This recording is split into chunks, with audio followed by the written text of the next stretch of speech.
Hello, Garden. It's Ian Finlay. Hello, my name's Ian Finlay MacLeod. I come from the Isle of Lewis and I'm a Gaelic speaker. I was brought up with the language. I thought for this channel it could be fun if I did some language learning videos. I'm interested in learning languages. I get a thrill out of learning phrases or words or progressing in a language and then using it with people. I'm also interested in Gaelic language, culture, material culture as well, the places and the stories, and I'm a writer. I write in both Gaelic and English. Got two epic drone shots, so I thought I would do some videos to help people acquire some Gaelic through comprehensible input, and particularly through stories. I'll write stories at different levels, from super beginner upwards, and there will be some audio and text, as well as a walkthrough of the story in English. This video though is a sort of primer if you're starting from no knowledge of the language, to give you an in, to give you some vocabulary to start with. It's based on the SpeakGaelic learning materials. I hope to do, say, a couple more of these, but then we'll be switching to learning through comprehensible input. We won't be studying grammar. We'll be learning language through context and story. So I hope it's of use to you and it helps you in your language learning journey. At the start of the Gaelic and Meenachi, the more detailed sheets, you'll get the learning outcomes. The learning outcomes are what you will be able to do at the end of this unit.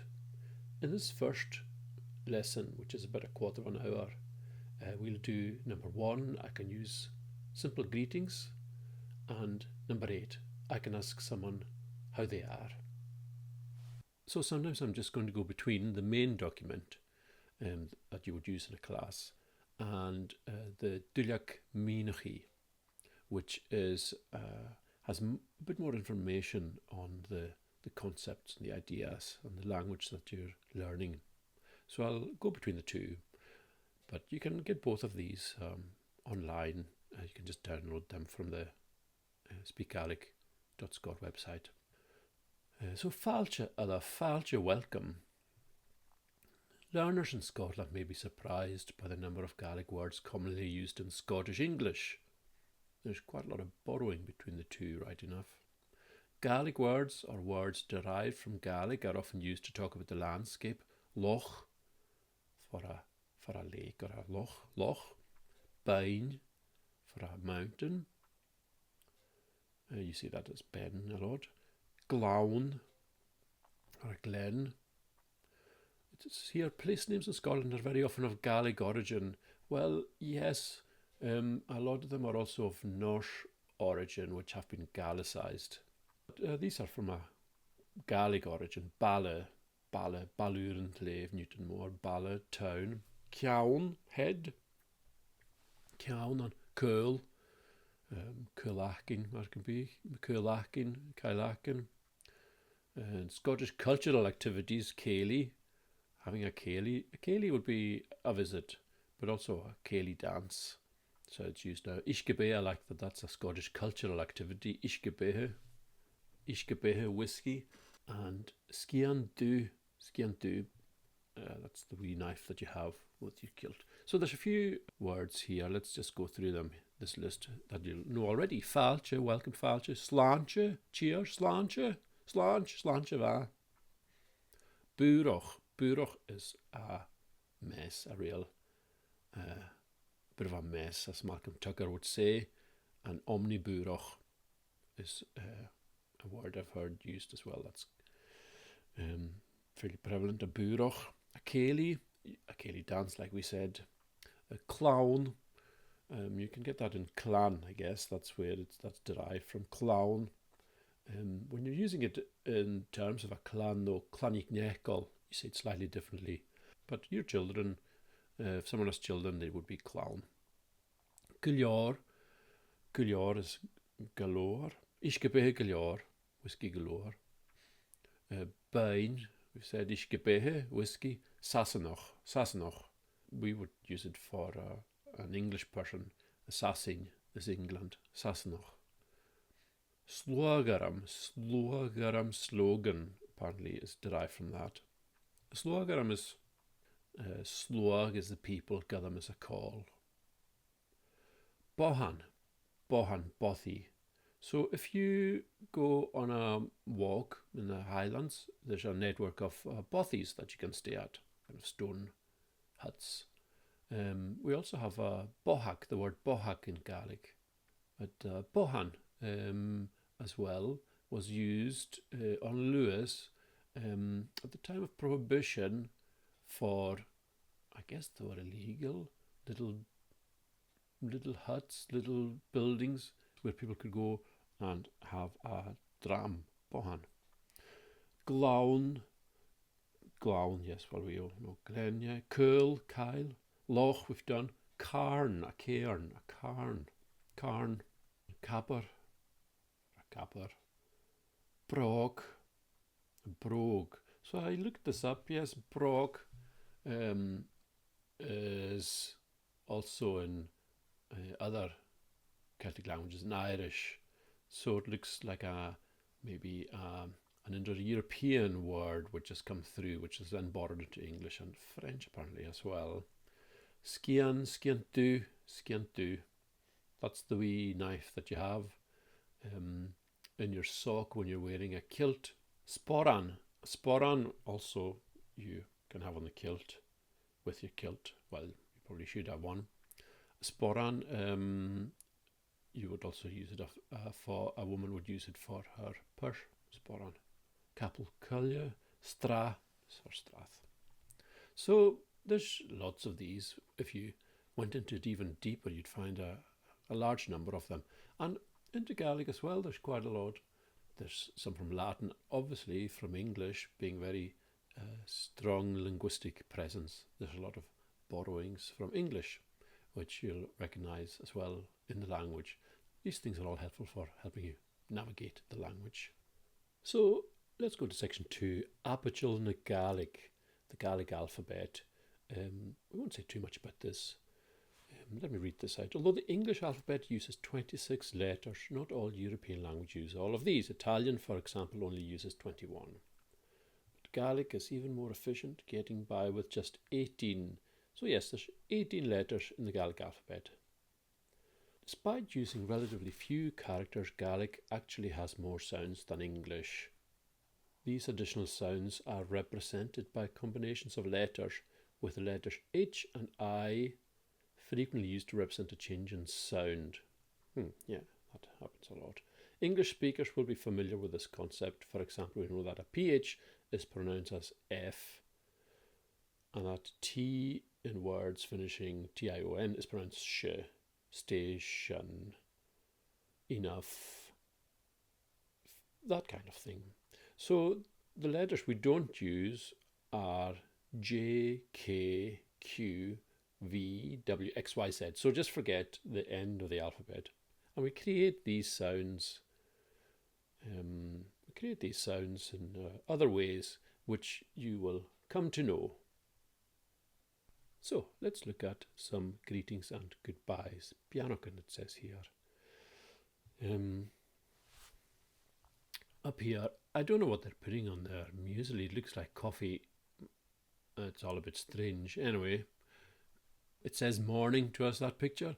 Matting is morning. And matting va is good morning. Matting va. So if I were to say to you, matting va, what would you say to me? Matting va. Fesker is the afternoon. Fesker ma. Now we'll go into it later why it's va and ma. It's to do with the grammatic gender of these words. Matting is a feminine noun, and so the ma changes to va. Fesker is a masculine noun, which is why the ma stays as it is. Fesker ma. Good afternoon. Fesker ma. So if I say to you, Fesker ma, you'll reply, Fesker ma. Matting va, Fesker ma. Eiche va. Good night. And eiche is also a feminine noun, which is why ma changes to va. And we'll go over that later. Eiche va. So these are very useful. Matting va, you'll hear these all the time. Matting va, fesker ma, good afternoon, fesker ma, and eiche va. Eiche va. So let's go over to the Gaelic meaning to get a little more detail. Ma or va, matting and eiche are feminine nouns, as we said. That's grammatic gender. And in Gaelic we have two. We have masculine and feminine. There are other languages, for example German, where they have a third one, neuter. So these are grammatic gender. They're not really connected to actual gender. For example, the word in Gaelic for woman, boddanoch, is grammatically a masculine noun. So matting and eiche are feminine nouns which cause lenition where possible. This is important, lenition. Which cause lenition where possible in any adjectives which follow them. So good is the adjective, it describes the noun, which is morning. Fesker and la are masculine nouns, and these do not cause lenition in adjectives which follow them. We'll get into what lenition is. But yeah, you can see it there. Matting va, ma is good, ma. Hamike ma, I am well, hamike ma. And the ma turns to va after a feminine noun and stays as it is after a masculine noun. Fesker ma in this case. As in English, matting va, good morning, and fesker ma, good afternoon, are a bit formal as greetings, it says here. Matting va, depends how you say it. Matting va, matting va. A more informal greeting in Gaelic would be shinu or shinshu, meaning that's you or there you are, shinu. Yes, that's really informal, but we've got lots of ways of greeting each other, which I won't go too much into here. A lot of people say hello, hello, not hello though, hello, as we have here, hello, hello we'd say, rather than hello, hello, hi, hi, you could say hi, hi, hi, hi, people say hi, hi, hi, hi, matting va, hi, hi, matting va, hi, hi, hushin. This one they don't have here, ha ushin. Ha u, you are there, shin, ha ushin, how shin, that's how you would say it, naturally, how shin, shin, shu, shinu, shinu singular, shinu, there you are, shin, shin, as you're gathering is there, shin u, shinu, shin shu, shin shu. We'll go over this a bit more because these pronouns change a bit as they're used kind of naturally, which you'll get used to. So the thing with this is you don't need to know it, I'll just need to start recognizing it, that lenition happens and that it's really important in the language, that the adjective changes depending on the gender of the noun. Okay, and there's a little section on saying goodbye. Bianach lat, bianach live. Bianach lat is one person, bianach live. Bianach live is more blessings with you. That's pretty formal. That's pretty formal. I know in school kids as well use that quite a lot when they're saying goodbye to the teacher. Bianach live. Slan lat is quite nice. Slan live. Slan lat, one person. Slan live, more than one. Farewell. Slan lat, go safe. With the response Marshin lat, live. Yeah, Marshin lat. You'd hear that quite often. Marshin lat, maha. Maha is one of these words you hear all the time, which I guess means then. Marshin lat, maha. Marshin lat, marshin live. Chiari is really common. Chiari maha. Chiari is a common informal goodbye, a Gaelic version of cheerio. Chiari. Aicheva. Yeah, at the end of the night you'd say Aicheva. It's like the English, only used when parting company of an evening. Bianach lat, live, blessings with you. Bianach lat, live. Slan lat, slan live, health with you. Cheery, or cheers and rast. Cheers and rast. Jerry. Mushing live. I quite like mushing live as well. There's a little bit here. Lat versus live. Lat is the singular form for speaking to one person. They could have told us that at the top. Lat is the singular form for speaking to one person. Live is the plural for speaking to more than one person, or the polite form. So think of it in terms of these greetings, lat and live, because they're interesting structures which we'll have to go into later. I thought I'd add this into this lesson here because it's quite important. How to say, how are you? Kimara hashu. Kimara hashu. That's the polite version. As you can see just below, kimara ha-u is the informal version. Now I come from Ness and Lewis, so I have a Lewis accent. And kimara hashu is, there's slightly different ways of saying it because it's such a well-used phrase, thing people say all the time. There's slightly different ways of saying it in different dialects, which you'll get used to. I would say dimanahau. Dimanahau is how I would say it, but I'm going to speak mid-minch here and stick with the program. Kimara hashu. So like many European languages, Gaelic has a singular informal and a plural formal form of the word you. Yeah, so you see that in a lot of languages. In French, tu and vous. It says you should always check which pronouns other learners are comfortable with and use them accordingly.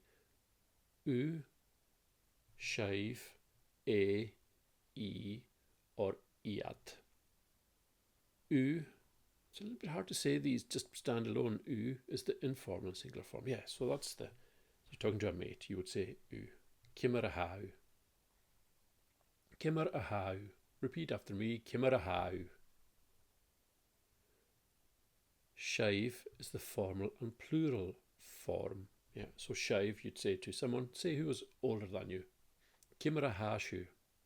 Kimara hashu. So notice, well, sometimes I say shu, kimara hashu, but in this sentence I'd say kimara hashu naturally. Over to the right there, me, I, me, u, a, he, him is a, she, her is e, we, us is shine, you plural is shive, and they, them is iat. So if you add in the verb to be, one of the two verbs to be ha, it's very easy, you just add that ha, present tense verb to be ha me, tha, ha me, I am, ha u, you are, ha a, he is, ha e, she is, ha shine, we are, ha shave, or you can also say hashu. If I was speaking quicker, I'd say hashu, hashukama. So both exist, ha shave, ha iat, ha iat. So it might be something just to be aware of. This happens, I think, in a lot of language learning. So let's look at French. So if you say je suis in French, I am, je suis, that's the classroom way of saying it. French people actually say suis, and that happens, similar thing happens in Gaelic. So I'll go through these again, how I would say them naturally. Ha me, that's as you would say it. Ha u, I would say how gama, you're well, how gama. Ha a, ha, I would say ha gama, you can just hear it, ha gama. She, e, hi gama, she's well, hi gama. Ha shine, hashin gama, we are well. Ha shave, Hashukama, hashukama, you are well. And ha iad, hat gama, they are well. It's quite a lot to take in, but I just wanted to make the note between classroom learning and when you're starting off and you're learning the individual words, but then when they're used in conversation, they quite often the vowels elide and words flow together more. It's nothing to worry about just now. I'm just bringing it to your attention. So, Kimarahau, Kimarahashu. So that's the end of the first lesson. Thanks very much for your time.